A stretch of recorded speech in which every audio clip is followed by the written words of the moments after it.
Nekatere banke so letos svoje storitve v primerjavi z lanskim poletjem podražile, zato kaže pred odhodom na dopust v tujino preveriti, koliko vas bo stal dvig gotovine na bankomatu.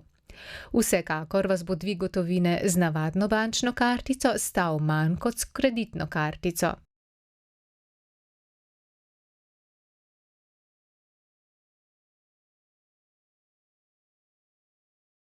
Za dvig denarja na bankomatih v državah, ki imajo evro oziroma so v Evropski monetarni uniji, veljajo enaka bančna nadomestila kot za dvig na bankomatu druge banke v Sloveniji. Za dvig denarja na Hrvaškem, ki je sicer v Evropski uniji, nima pa evra, banke zaračunavajo drugačne tarife.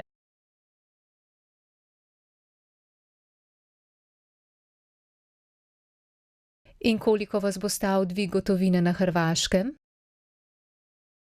Banke različno zaračunavajo provizije za dvig denarja na bankomatih v državah, ki nimajo evra. Nekatere banke za posamezen dvig zaračunajo določen znesek, druge banke pa zaračunajo odstotek od dvignjene vsote, pri čemer imajo določeno najnižjo in najvišjo provizijo. Nekatere banke, denimo Gorenjska banka in Hypo banka, pobereta odstotek od dvignjenega zneska. Ob tem prva zaračuna najmanj 2,73 evra, druga pa najmanj 2,1 evra.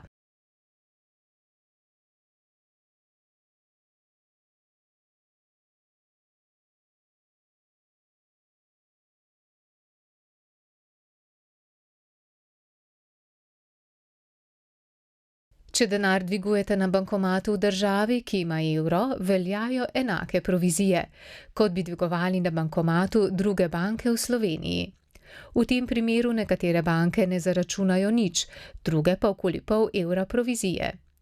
Brezplačni dvig denarja na Hrvaškem velja denimo za komitente bank Sparkasse in Sberbank. Najdražji sta banka Koper in NLB, kjer vam bodo za dvig gotovine zaračunali 0,54 evra oziroma 0,53 evra.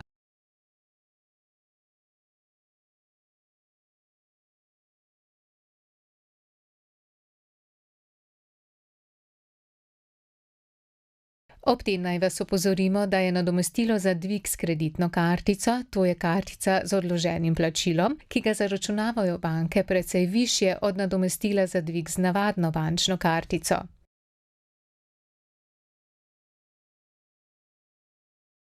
Banke poberejo določen odstotek od posameznega dviga, večinoma gre za 5 odstotkov dvignjenega zneska. Potem ima še vsaka banka posebej določeno, koliko najmanj vzame in nekatere tudi, koliko največ. SKB vam bo tako pri dvigu s kreditno kartico vzela najmanj 13 evrov, banka Koper pa najmanj 12,3 evra.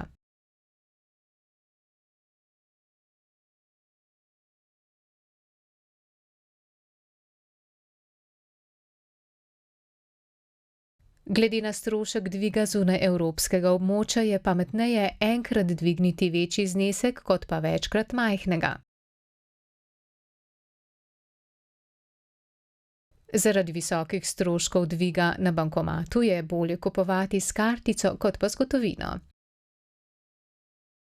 Poleg tega svetujemo, da v državah, ki niso del evropskega območja, ko vam trgovec ali bankomat ponudi možnost plačila v evrih ali lokalni valuti, izberete slednjo, saj se boste tako lahko zanesli na menjalni tečaj izdajatelja svoje kartice.